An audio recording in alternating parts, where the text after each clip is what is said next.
tanks are already impossible to shoot and kill. This is terrifying. You need to ask yourselves, at what point are we going to draw the line and say this is a sunk cost and we can't do it? I wish them luck. We'll let you guys try it. But when it doesn't work, stop moving the goalposts and let's start talking real solutions, not this. June 28th. All right. I'm scared. I've seen some alarming things on this, guys. Okay. Let's see. Hello, everyone. It's been a bit since our last director's take. We missed a few things in the recent months. Sorry for the gap. All good. Let's talk about tanks. Let me rephrase that. A lot of you are talking about tanks. I'd like to contribute from a developer point of view. Okay. We've heard from players that the tank role's in a tough spot right now and has been since Season 8 ended. It's been long since before that. We agree. That's not to say tanks are in a perfect spot before Season 9, but the problem now is that most of them just don't feel as tanky as... What? What game are they playing? What do you mean the tanks don't feel as tanky as they should? Please don't tell me you mean about health pools. They just don't get it, man. Many times, most support heroes need to focus solely on the tank just to keep them alive. In this scenario, both the tank and supports feel like they can have limited options in their gameplay as they are essentially tied to each other. Guys, they're talking about the gameplay loop as if it's about tank health pool. What game are you guys playing? What? Our internal stats show this as well. We've come up with a new metrics in Season 9 that we simply call Tankiness. It's roughly the number of deaths a hero experiences, no matter how many deaths they ought to... It's roughly the number of deaths a hero experiences compared to how many deaths they ought to experience. What does that even mean? There are a lot of stats that go to determining what an expected death is. I'm not able to go into that level of detail here. Sure, I don't think that stat is remotely relevant to the 5v5 gameplay loop that has forced this, that they refuse to acknowledge. It is absurd. The point is that your experience and our data are aligned. Since Season 9, almost all heroes in the game have become less tanky. What? This isn't all unintended. One of the issues we're addressing at the time was the sheer amount of burst damage and healing available. However, most tanks, excluding Ball, who's now roughly the same, moved a lot further than heroes in other roles. Recent changes like the headshot damage reduction on tanks had some effect on this, but it's still under where we'd like it to be. We still like many of the game-wide changes that were implemented over the last few seasons. The projectile size increase, the headshot damage and knockback reduction on tanks. Jesus Christ, this game is cooked, man. And the passive health regeneration on all heroes. The passive health is fine. However, what we're currently discussing is whether or not the path forward from here should be centered around broad systemic changes or per hero changes. We're discussing limited versions of the former. For instance, we're looking at reduced versions of the damage roll passive. However, we'd like to do more of the latter, which individual buffs or nerfs to heroes can have a dramatic impact on their effectiveness compared to a broad change that targets all heroes or roles. Additionally, it further reinforces the difference between heroes. For example, one of the reasons Reinhardt ought to feel tanky is through his shield. How does this relate to tanks? We're putting together a patch that is targeted at increasing the tankiness of many of these heroes. This is fucking insane, man. This is fucking insane. But we're doing it through individual changes to each of them. Ideally, these changes would build on a hero fantasy. Increasing the health of Reinhardt's shield is a good example of how to accomplishing both of these goals. This is a priority for our balance team, as right now we're targeting either mid-season 11 or season 12. We'll have more details on some of the changes expected and more concrete timing soon. This touches on some discussion that we've been having about balance philosophy in general. Balance in the game is very nuanced. It doesn't just depend on total power levels or win rate of a hero. We look at pick rate, skill tier, region, and platform, not to mention the myriad of other individual stats, the amount of damage, deaths, and kills heroes have. On top of stats, design goals and community perception also guide some of our decisions. Some of the recent metas have brought into question the different ways we look at balancing heroes that should be considered niche. There are heroes in the community that is okay with having both at high win rate and high pick rate. With Reinhardt, when Reinhardt's a 6% win rate, which is considered very high for us, it is, and is often played, there are very few complaints. When a hero like Roadhog does this, he recently topped out around 54%. The community reacts differently. Yeah, because Hog's fucking atrocious. There are heroes that the community deem more fair or less frustrating than others. The mechanics of some heroes, especially at really high levels of play, require us to pay more attention to them. We still want every hero to be competitively viable, and we love that some of our heroes can be the right situation, the right pick. But we think that it's healthy for the game for us to be proactive in a more timely manner, manage certain heroes and prevent them from dominating. In that vein, where is the balance the first few days of Season 11? On the tank side, there's no standout winner. D.Va, Sigma, Winston, Junker Queen, Reinhardt, and Zarya on the upper half between 50 to 55%. With damage, Pharah continues to excel around 58%, Reaper at 55%, and Mei at 50%. Have risen, as Sojourn has dramatically fallen around 44%. And supports are relatively stable, with Alari being the biggest mover, rising percentage points to 55%. That's it for this week. Dude, holy shit. They don't. Oh, we're trying to make him tankier. Oh, we're trying to make him tankier. Listen. Tanks are already fucking impossible to kill. They are already impossible to kill. Like, the fact that they think the answer is to make tanks tankier just goes to show how off the ball this whole game has been. from 5v5 onward. It's been, there's like, listen, the reason why tanks are dying so much is because they're the easiest fucking target to shoot on the map. But they're the easiest target to shoot. They have to take the brunt of cooldowns, and the tank exchange doesn't fucking matter because they have such overwhelming stats. Like, I challenge them to look at that game that we just played against Mauga and tell me how that's better for anybody. How are we saying the game is less tanky when just all we did was increase hitbox sizes, but it's artificial. You haven't actually created the ability to make plays, because the problem with tank is that you will change the gameplay loop. You cannot change the gameplay loop with balance changes. 6v6 does this. They just refuse to touch on the fact that 5v5 doesn't allow this to happen. It's insane. So listen, if their answer is to be like, and I will say, I do think it's probably okay for Reinhardt to get a bit more shield. I don't think it's okay for Reinhardt to get a bit more shield on top of the armor changes, his health pool changes in Season 9, as well as the tank damage passive getting reduced for headshots. This is crazy. Like, you guys can feel this. When you try to play DPS into this stuff, you just feel it, Jack. Like, remember how you were playing earlier and you were like, dude, like, I just can't make a play. Like, there's just no play to make. And if they... Everything just has a live button. Everything has a live button. Like, they're just... I can't believe what I'm reading here. I can't believe what I'm reading here. Like, I really want to start to give these devs credit, but they just keep going down this unending power creep rabbit hole of trying to make the tank more fun. And this is what's insane to me. This is what's crazy. Where did he say this? We agree that tank's in a rough spot. That's not to say tanks were a perfect spot before Season 9. Problem now is that most of them don't feel as tanky as they should. Like, who has sat there and complained that tanks don't feel tanky enough? What the tank players have complained about is that they have to constantly counter swap, on top of the fact that they don't actually have options to get direct value. If you want to give tanks the option to get direct value, you lower the health pools of the things that they exchange with so they have a chance to secure a kill. This is the nail in the coffin. This is going to be the patch that will kill 5v5. This is it right here. If they sit there and they have to globally buff every tank hero to make them tankier, it's going to feel even worse to play against for DPS players and support players. And this will be the patch where people can say, okay, maybe 5v5 is not the answer. Like, this is the fact that they are unironically saying that they need to make tanks tankier. Guys, name one time in Overwatch's history where a heavy sustain, because this is what this forces. It forces more sustain. It forces more games like we had last game, Jack, where we were just sitting in the neutral spamming at each other until we get ults. It dumbs down the game even more. Name one meta where all that sustain has been good and the game has been regarded to be fun.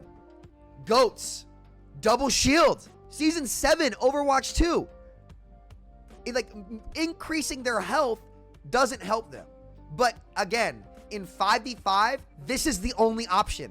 This is why 1 year ago, Hawk and I, on that debate, sat down and said, this format is not the answer, because this is this kind of stuff that you have to do to try to make this stuff viable. But ultimately, the more you increase the stats, the more you have to counter swap, because it makes those matchups where one tank is favored even harder for the rest of the lobby to overcome. So by doing this, it's going to push counter swapping to be even more important. There is no answer in sight, because the reason why tank feels like shit is because you removed the options from them in their gameplay exchange. When there were two tanks with weaker cooldowns and lower health, it was easier for any hero in any matchup to create an opportunity.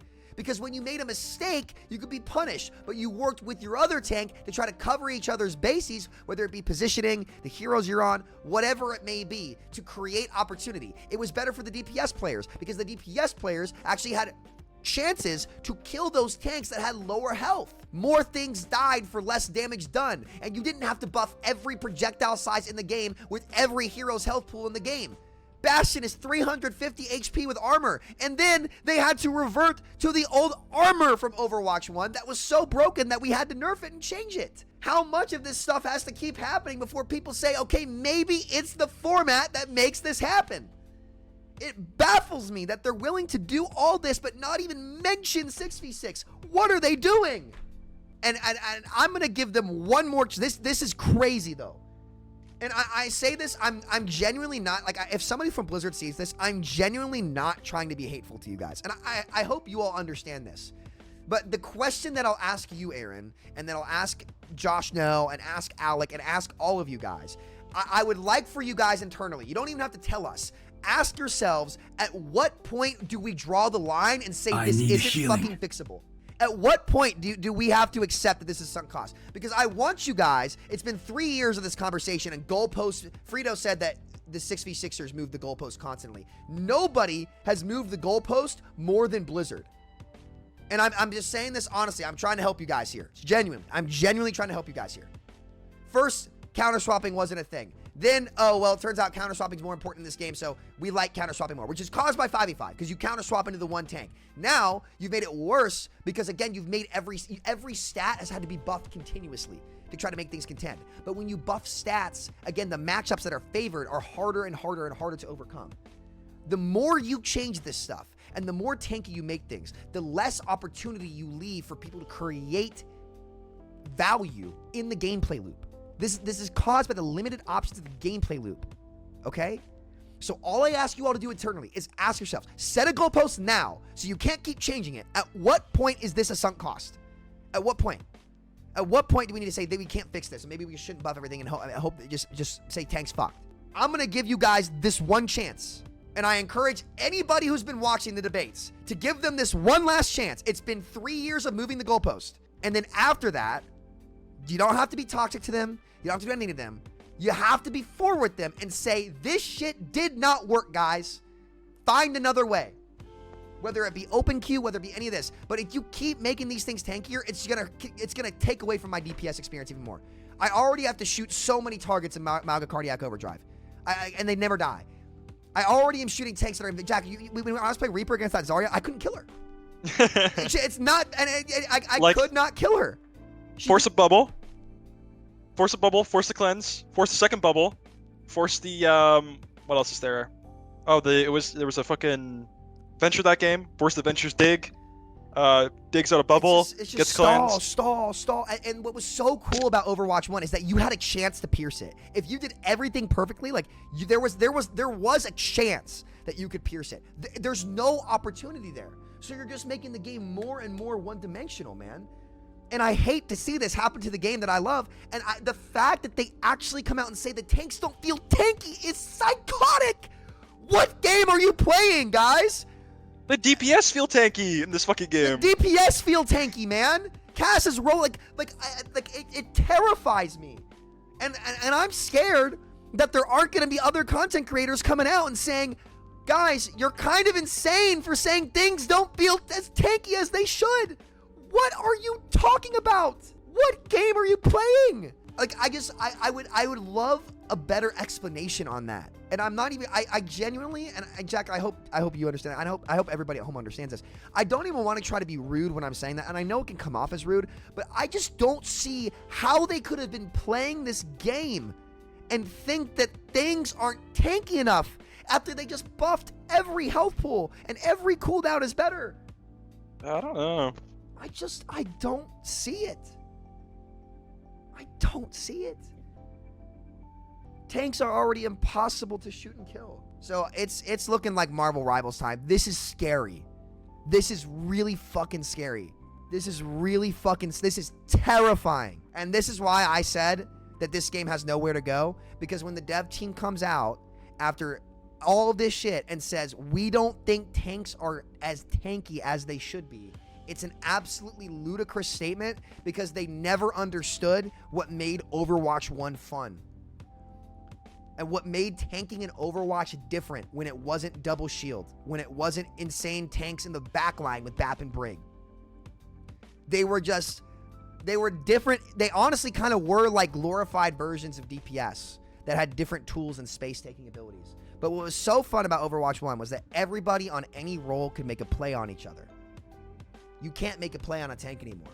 You can't really make... It's harder to make plays on supports now, too. And the DPS just sit there and trade. So if you want tank to feel better, you need to actually give it more gameplay options. And the tankier you make them, the less options you give, the more you force counter swapping, because being on the right matchup in the neutral is even more important when everything's stats are way higher. It's just completely off the ball, but this is what's going to happen in 5v5. And anybody who watches this video at home or anybody at Blizzard, I just ask you guys this, and I'm going to ask you guys for your own sake, just so that you can get a rational, balanced point of view on all this, okay?